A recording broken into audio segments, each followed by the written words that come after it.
Edzo, how are you? Good, Michael. How you doing? Good to see you. I know we have some great history. Me too.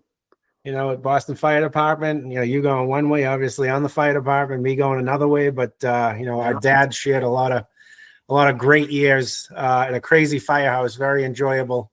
Lot of memories. Exactly. Yeah, we go back a long way to Kelly's and the Yanovitches. Right. Yeah. So we just want a little discussion. I know there's a lot of issues out there right now. I know both politically and in our world, which is the construction world.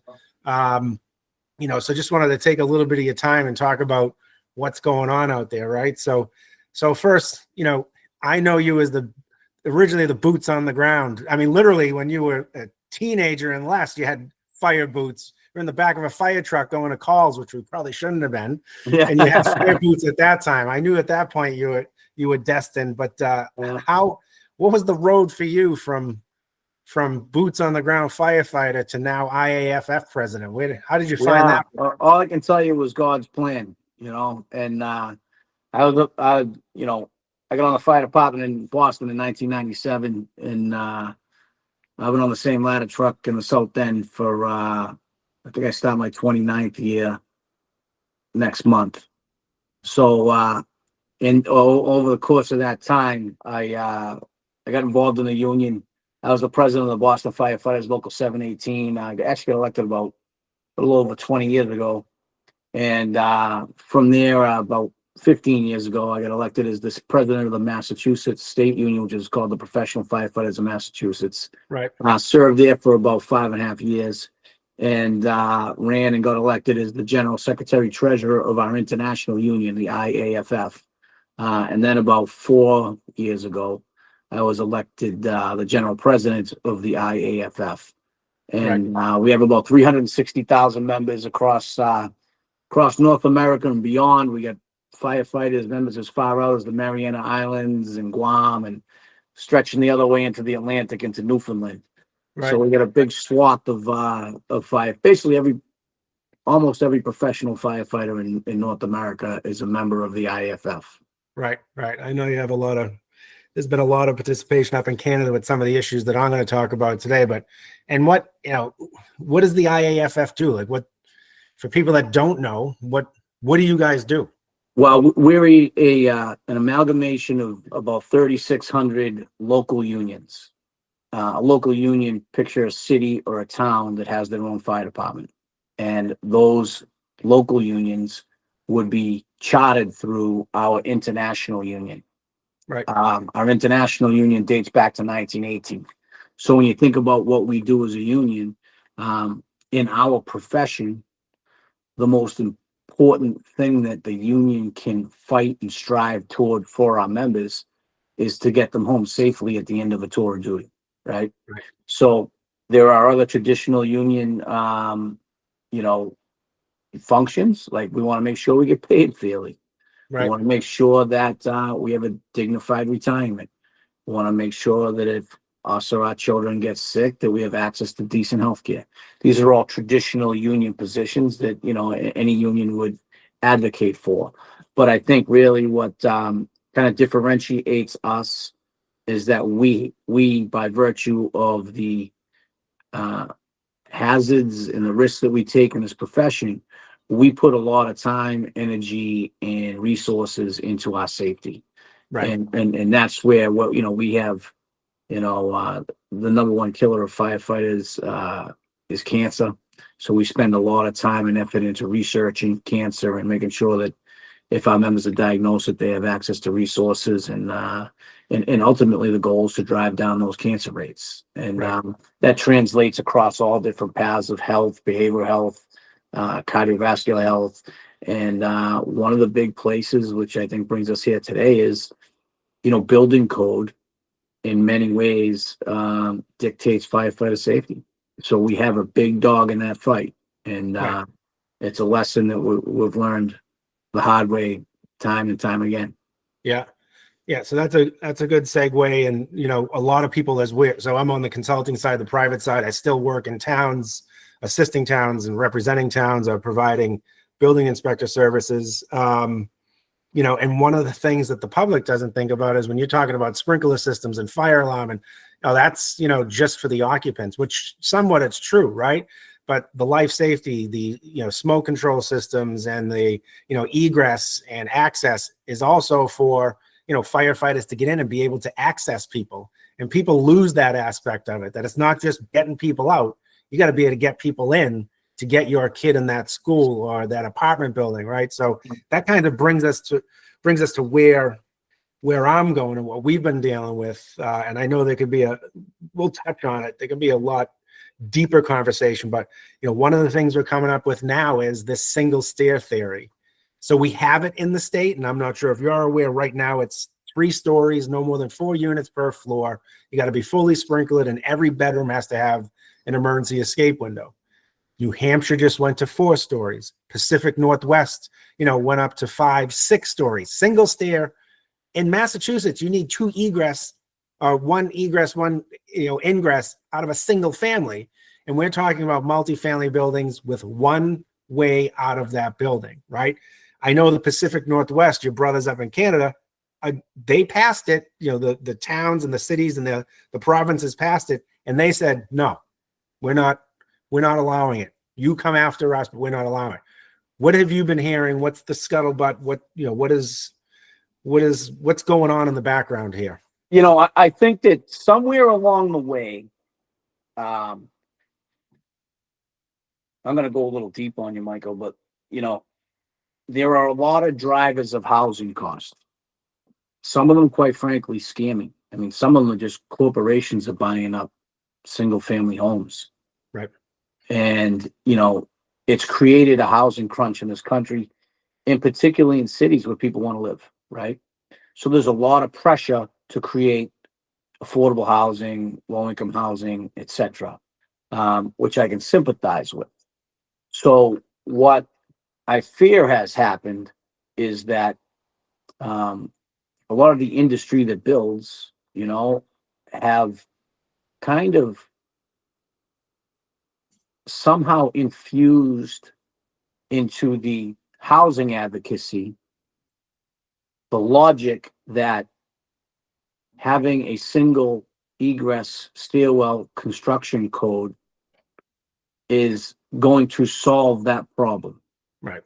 Now, I'm all for any way to solve the problem and take the pressure off working families, and honestly, like, make the American dream of owning a home more achievable. That being said, to do so at the expense and risk and cost of putting those very same families you're trying to help into a constructed environment, that the only reason we have code that says you need 2 means of egress is because we have learned the very hard way, which is to say many people died that taught us having single egress stairwells. Right. It's a bad safety idea. Now, there are some huge problems with that. You mentioned it, and you kind of hinted towards it. Play it out logically. If there's a fire in one of those buildings, we, the fire department, have to get into the building and up the same staircase that theoretically people are egressing. Right. It's a bad scenario, right? You're going to have basically us running into each other. We have breathing apparatus. Occupants do not. Right. It will force us to help get them out of the building instead of attacking the fire. Fire doubles in size at this point with all of the new synthetics that are introduced into the living environment. It used to be fire doubles in size about once a minute. They now think it's even less than that. Right. So not having water on the fire immediately creates a more dangerous scenario. There's talk of having the fire department as the second means of egress, theoretically. Right. You said that earlier.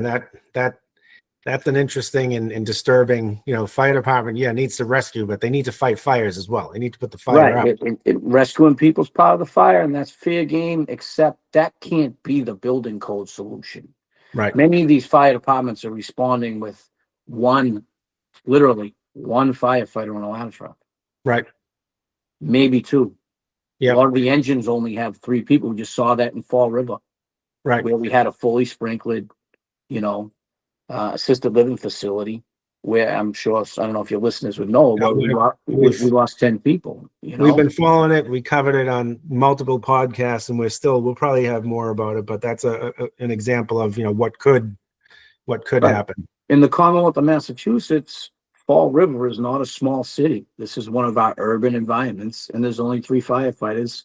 Although just this afternoon they signed an agreement down there to increase the staffing on a total of, I believe, 4 more companies down there. So it's some good news. But my Right. point is, if those people who are advocating for single egress stairwells to be the solution to the housing crisis, when honestly, like, you've been in building construction a lot longer than me, how much more would it cost to a 3-story, 4-story, 5-story, or 6-story development to add a stairwell, a safety Right. stairwell, right? Right. That's not going to make or break any project.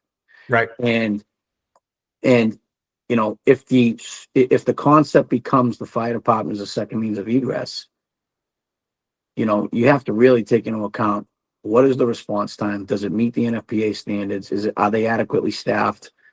Is there adequate apparatus positioning around the Right. building in order to get the aerial, especially on these 6-story buildings? I mean, that's you have to have the aerial ladder, not the ground ladders that we throw, the aerial ladder that will come out of the hydraulic aerial ladder. You'd Yep. still have to have that position close enough to the building to reach 6 stories where it's almost right underneath it. Right. So It's if you have parking issues, if you've got, most of these places, not for nothing, if you're building them in the cities, they're getting crammed into tight spaces where the reality of positioning a ladder truck in the rear of the building is going to be difficult to begin with. right. So it's a bad concept. Well, I mean, and years ago, we'd be talking about a 6-story building, and you'd be talking about, non-combustibles and concrete. But now Right. we have 6-story wood frame buildings with parking underneath, right? So, as one of the fire chiefs that I work with closely, we always say, you're putting a lumber yard out there that we have to now access, to get Right. people out and to fight a fire. So, you're talking about, like you said, the rate of, the increase of the fire. Yeah. You got glue, you have laminates, you have compressed board, so it is, I'll tell you, in the past, I'm not resistant to additional, measures as far as life safety and whatnot. I understand both sides of it, but I've been somewhat resistant. Like, I'll tell you, the single family sprinkler issue that's come up. Should we sprinkle the single families? They're doing it in other parts of the country. I've always been somewhat resistant, and I've been resistant to some ways that the fire department interprets sprinkler and fire alarm. But this single stair thing has really gotten me, with people thinking this is going to solve affordable housing, and you're going to be able to put structures in the middle of 2 other structures because you don't need a rear egress. This is something that it's coming to Massachusetts. So I'm on the FP, the Fire Prevention, Fire Protection Committee for the new building code. We don't have it on the agenda, but I know it's going to hit the agenda. And it's going to be interesting to see what what lobbying happens at the state level, because now we have 2 things, right? You have this state is huge, just like many other parts of the country, on affordable housing. They are pushing affordable housing. But we also know that the Mass Association and the local associations of firefighters have a great foothold as far as, for the most part, and correct me if I'm wrong, from our state legislature in Massachusetts, they have a pretty good standing, if I'm not mistaken. Well, we do. We lobby hard, and we play hard in the political arena because politicians can dictate our safety, Right. and our benefits. So we do play hard there, and we've been advocating hard. But I think what we're seeing is, we're in a hyper polarized political environment. This is now the cause of the hard left, that we're now the bad guys because we're getting in the way of affordable housing, when the reality is the firefighters union, we advocate for safety. Right. And the very same people that are pushing hard for single egress stairwells will be stomping their feet when we have a catastrophic incident, saying this is wrong, that the most vulnerable people were forced into these inadequately safe facilities. Right. And there's a lot of it's important that we have the code when it comes to smoke detector systems, fire alarm systems. It's important that we have working sprinkler systems. But the reality is, a lot of times systems fail. Even sprinkler systems, NFPA did a study of roughly 9% of the time sprinkler systems fail. So it's not that sorry about that. I had a call come in. It's not that it's we have to plan as if everything doesn't go according to plan. Yep. Right. Because that's what happens in the real world.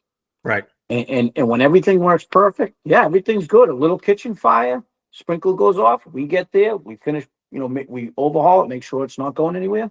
In an imperfect world, that kitchen fire could be the Fall River assisted living. Right. Yep. Right. And, yeah. and all of these things, there was one fire that we always point to back in 1946, and it was down in Atlanta, and there was a building that was supposedly, absolutely fireproof, completely safe. Kind of like the Titanic was unsinkable. This was completely fireproof. Right. And it was the Weinkoff Hotel. I don't know if you've ever heard of it. No, it's interesting because we're covering major fires that changed policy and procedures and code, and that's one that I haven't come across yet. Look it up. It was 1946, and it was a single egress stairwell in a hotel, and it killed 119 people. So behind every fire code, the reason we have, we don't have single egress stairwells in the code is because a lot of people died because we didn't have a second means of egress. Right. And that's really where the rubber meets the road. And the people that are advocating for this, they're really trying to bypass the single, those people push for single egress stairwells are trying to bypass the National Building Code process. Right. Which, that's a consensus built code process, which at the end of the day, like I said, all those codes, I'd say, were written by the ghosts of people that died. Right. The Coconut Grove fire in downtown Boston, it's not a single egress stairwell issue, but it was practically, when you look at what Yeah. they did, they covered people didn't know there were egress there, and the egress they haven't changed that, right? Right. Yeah. So that's a good example of, everyone went to where they knew. It's fires like that that have dictated what the code is today, and there's no research out there that they can point to that says this is safe. Right. They can't turn around and say, "Oh no, you're crying about nothing. This is well documented that it's safe." There's no research that says that, Right. Yeah. Yeah. So that'll be coming up, here in Massachusetts. Again, we don't have a proposal yet. It will be coming in. I know we're going to address it. I mean, I think it could probably be they had an NFPA and a building inspectors symposium that almost ended in a fight, right? Because of the two sides are so heated on it, as far as the single stair people and the code enforcement, code administration people. But yeah, we'll keep an eye on it. I know there's a lot more out there. One of the things we're seeing as well is, in this day where we have energy codes that are increasing and mandating for solar and mandating for energy storage and mandating for, more increased energy code, we lay on the energy code. And then people are saying, even like businesses now, look, it costs a lot of money to renovate. So in a recent, proposal that we looked at, there were municipalities outside of Massachusetts that are now saying, hey, when you renovate, we're not going to make you put sprinklers and fire alarm in those old buildings because it's going to cost too much money, right? So fit outs of restaurants and whatnot. So, as much as in the past, I will admit I was, reluctant for additional regulation and always looked for a way to, this is the fact that people are relying on removing life safety to, decrease the cost of buildings is not something that's sitting well with me. And I think people need to realize this works two ways, right? You need people to get in to help you and to get out to save you. And, you want to save your property too. You want to put the fire out. You want the fire department to help put the fire out. and they're not doing any favors by not having notification or not having sufficient sprinklers. So we'll see. We'll see what happens. Yeah, you would think that the people that would be advocating strongest for this would be the people that have vested interest and care about the occupants of those buildings. Yeah. So something that's interesting. So my colleague and I have been working on NFPA 241 for a very long time. We do construction fire safety plans. We've had our share of construction fires in Boston. They've been countrywide. We've lost firefighters. Right. And in construction sites, it's been a significant issue. And that got pushed and that came out, and I think we're doing a better job of it, and people are realizing it because of these large wood frame buildings and whatnot. But now we're taking existing buildings and we're taking the code out for the actual buildings. It just doesn't sit well with me, whether it's the way that it's going about. But I think there's a lot of ground to cover, and we'll see how it pans out in the future. But I'll check back with you. I'd love to talk with some people about it in your realm and see what their ideas are. But absolutely. Let me pivot a little bit, and I follow in a local story here out of the city of Quincy. I know you've dealt with it in the past, but a big issue now is PFAS, right? I think Quincy, it was in the bunker gear. You want to tell us, what is the PFAS? Can you explain what the issue is? Sure. So we had a firefighter in, just to talk about timeliness, I was at a forum this morning on PFAS, hosted by the New England Council, and hosted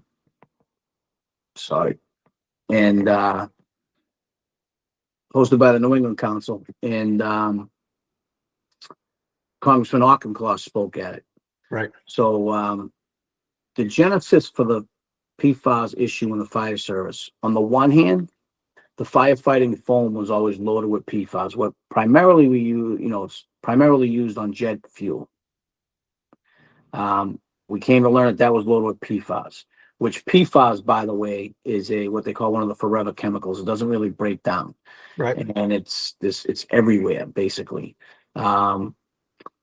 It's recognized by the International Agency for Research on Cancer, IAFF, which is a division of the World Health Organization, as a known carcinogen, various types of cancer. Mm-hmm. It's also has other detrimental health impacts, in your system. So we had a firefighter in Worcester, Massachusetts, that was diagnosed with cancer. His wife, Diane Carter, who deserves great credit in this issue, started poking around, started doing her own research on cancer amongst firefighters, and she came across the fact that our bunker gear, our personal protective equipment, what you see us wearing in the street every day, is actually manufactured with PFAS infused into it. So that was a shocking epiphany, because cancer is such a prevalent challenge in the fire service. Right. And to rationalize that, it's easier to comprehend that when we go to a fire, those off-gassing materials are going to be carcinogenic. We're going to get exposed through inhalation, through absorption. What we're seeing, what was shocking, was even a brand new set of gear right out of the box is loaded with carcinogens. So probably our most consistent exposure was putting our gear on and off every run. Right. Yep. And as that breaks down and becomes airborne, those PFAS fibers, they're in our apparatus, they're in the trucks, they float around the firehouse. So we're re-exposing ourselves. So that set us on a track where we've really taken on the industry for manufacturing bunker gear to fight to get that out. And that included changing the NFPA standards, which had certain testing requirements in their standard that would require the introduction of PFAS in order to pass those tests. So we fought to get the standard changed. We finally got the standard change, which put PFAS as we actually created a banned chemical list. PFAS are on the banned chemical list. The industry has created alternatives, which we encourage city managers and city mayors and fire chiefs to get the PFAS laden gear out of the firehouses, Right. and get the new gear that's clean in. What happened was the city of Quincy, under Mayor Tom Koch, who's a tremendous leader and probably one of the best mayors the country's ever seen, went out and bought new PFAS-free bunker gear for the firefighters that they're hiring. Right. The local union president, Tommy Bowes, very capable individual, took it upon himself to take one of those sets of gears and have it independently tested by a Notre Dame professor named Graham Peasley. What came back was that it was loaded with PFAS. After they bought non-PFAS gear? It was marketed and sold to them as non-PFAS gear, and brand new out of the box was loaded with PFAS. Now, that's created we had a press conference about 2 weeks ago here with the mayor, and that's being, all the avenues are being addressed for that issue through the city of Quincy and the Quincy Firefighters Union. So this PFAS issue is a massive issue in the fire service. It's a massive issue really throughout the world, because it's not just our bunker gear. This PFAS is in, honestly, it's probably in every single one of us. Judging by the forum that I was in this morning, there are solutions. It's a tangled web because they're so prevalent throughout society, but people are recognizing that the harm and the threat of them. The reality is PFAS is an effective chemical. It works very well, except it's leads to bad health outcomes. So, there's certain, places for it. I understand that there's certain medical devices that will only function if that PFAS material is utilized in its manufacture. And if I had to choose between being exposed to PFAS or my heart not functioning, right, then I'm gonna run that risk, Right. But if I'm a healthy individual that just got hired by the fire department, and I'm 23 years old, 25 years old, I don't want to be handed a garments that I'm gonna wear 40 hours a week, 42 hours a week plus, that's loaded with carcinogens right out of the box. After you just went through, there was a whole, about the washing machines and whatnot to get rid of the carcinogens, and now you're finding out they're in the bunker gear themselves. Never mind washing the the remnants of a fire or whatnot, carcinogens from a fire. It is. It's a tangled web, but we're tackling. We go where the fight is. As a union, if it's a threat to our members, we're taking them on. We say we die for strangers. We're gonna fight for each other. Right. Yeah. So, I mean, we covered some ground, which is great. It's good to hear it from the international and see what's going on and see the conversations that are happening. What's anything interesting on the horizon? Anything that you see coming? Anything you're dealing with that's not out there yet? I think that another place where the code is going to play a pivotal role going forward, and we're seeing it play out, is in that wildland urban interface fire space. Right. Yeah. I think that's a frontier where the code is going to be pretty important, in the future. Right. Yeah, I was just with a bunch of the international guys, the firefighters that write the code and participate in NFPA down in for disaster recovery, train the trainer event, and that was one of the biggest conversations. I was sitting next to the building commissioner from Las Vegas and actually a woman that worked in the department at LA, and that's the biggest discussion is how do we protect those houses out there in the wildlands where the brush fires are. So, and it's not just LA, it's not that area. We saw them in North Carolina. We saw them, Canada. We saw them in New Jersey. They've been everywhere. We saw them in the Blue Hills a few months ago. Yeah. So no one's immune. No, and that's something that around here, yeah, we have, you all have your brush fire vehicles and training, but as building officials and as citizens, we don't think about brush fires and disasters like that, We're really ill prepared for it. Right. Get out to California, you've been dealing with it for 100 years. When you get out east, and about not just the east, but basically, really, Colorado's been dealing with it more for about the last 10 years, say, than the Right. last 100. And they've almost, they have massive fires in the interface. So the interface, what we call, is basically the wildland fires is a forest fire, right? That's not necessarily a bad thing. That's a natural regrowth of the forest. When it hits infrastructure or people, that's when we have real problems. Right. And that's what we call the interface. And so I met with the Secretary of Agriculture on Wednesday, Brooke Rollins, to really advocate for the need to kind of make sure that our structural firefighters are trained to respond to these wildland urban interface fires. You look at a fire like they had in Colorado about 4 years ago at Christmas time, where it was a grass fire, right? So it wasn't like the trees like you see in California, just grass. Right. But it burnt 1,000 homes.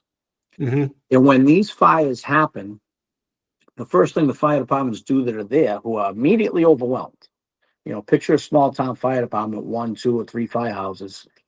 They're not built for that. Yep. So the first thing they do is pick up the phone and call the nearest city and say, I need 20 engines. Right. So it was an epiphany for me to say, to learn, like, this is actually a big city firefighter issue, because when it happens, they're going to draw from the cities to staff it up. Right. And we're not really trained up and equipped for that. They actually, we do have grass fires and forest fires in the city. They had one on Enneking Parkway in Boston yesterday. There was 2 of them. Yeah, I saw that. Yeah. You can lose houses out there real quick. They had one on the Fenway a few years back on the Muddy River area there. Right. They actually had a 3-alarm wildfire in Manhattan. Right. We can have it in Manhattan. You can have it anywhere. They went up in Inwood Park, up at the tip of Manhattan. Yeah. So, it's an emerging threat in place. It's always been a threat out west. It's an emerging threat throughout the East Coast and beyond. In the United States, you see every summer now, Canada has hellacious wildfires. So I see the code, that's going to be more and more of an issue going forward. Right. So 2 things I'll touch on, and then I know you're busy. You probably got to run to some other part of the country or the Marshall Islands or something. I don't know where you're up to now, but hey, listen, if you ever need a code consultant and somebody to spark a conversation, absolutely. All right. But so one thing that'll be coming up, I know it affects you all as the fire service, EV charging, right? Batteries, EV chargers, and energy storage systems, right? I made a presentation. Part of why I was sent down to Florida to go to that the trainer was to make a presentation on energy storage systems. And we are deficient on the building code side. We have NFPA 855, but we are significantly deficient as far as, where we're putting them, what we're doing with them. The largest energy storage system in the country just burnt down out in California. The whole building, burnt down. And that's, I'll leave this with you. They say, oh, that's old technology that's burning. That building was brand new. It was going to be one of the largest ones in the world, brand new, and it burnt down. That was not old technology, right? So both on the, on the safety side for just people utilizing it, and then, for you all fighting the fires, that's going to be a big issue. Last thing, and I know this can go deep, but this is going to cover everything we just talked about on the building side, maybe PFAS as well. But one thing that we've always wanted, so all these things, life safety, single stairs, sprinkler systems, fire alarm systems. Do you interface with the insurance companies much? I know, you're at the top of the food chain as far as the organizations go, with the professional fire service. Do you interface with the insurance companies at all? I mean, they swing a heavy bat as far as if, single stair buildings and fire alarms, like a builder's got to be, or a developer and a condo association's got to be able to insure buildings. What do you have any idea what their thoughts are and what they say? I really don't know. This single egress stairwell fight has been raging in Canada, as you mentioned. It's going on for years in Canada. It's just getting, to your point too, it's starting to make noise here in the Boston, Massachusetts area. So it's just starting to rear its head, and I haven't really heard where the insurance companies would be on this. Right. Yeah, I'd just be interested, as far as insurance and what insurance rates are you now, you go ahead and build this building and you save money by putting a single stair, but then are your premiums jacked up because the insurance company doesn't want to insure your condo or that development because you have a single stair, right? And going back all the way, we had a forum with the city of Boston years ago, and we pushed out 241. My colleague was one of the ones that helped push 241 out with Boston Fire. And from that day on, we had this construction fire safety committee, and always try to reach out to the insurance companies and say, hey, you have a dog in this fight. Let us know what. And to this day, we've not really gotten a position from the insurance companies, right? And I think it benefits them. All these things we're talking about, not only does it save firefighters' lives and people's lives inside the building, but the cost of rebuilding and the cost of lives, right? They put insurance companies put a cost on lives, right? So I think it's their, I don't know, I would think it's to their benefit to opine and have a say as to what's going on with these systems and these single stairs and whatnot. Yeah, I haven't heard where they would be on this particular fight, Right. All right, Edzo. Well, I appreciate it. I appreciate you sitting with me. We could probably go on for hours if we started telling stories and whatnot. Yeah, exactly. I try to stay the path and not go down the. I'll tell you. I remember my father first came home with bunker gear. After moving from the rubber coats. He came home with bunker gear, and the first fire, it was melted. He's like, what the hell? He's like, I want my coat back, But anyway, that's a whole other argument. But I know. Hey, it's good to see you. Thanks for the call. Thanks for the invite. I enjoyed it, and I appreciate what you're doing, raising awareness. These are good conversations, and I hope people tune into these podcasts because, ultimately, see, I come from the lens. I know that this is about there's lives on the other end of these conversations, these codes. Right. Yep. Right. So I appreciate what you're doing. Right. Thanks, Edzo. I appreciate it. Mikey. Take care, buddy. Talk to you soon.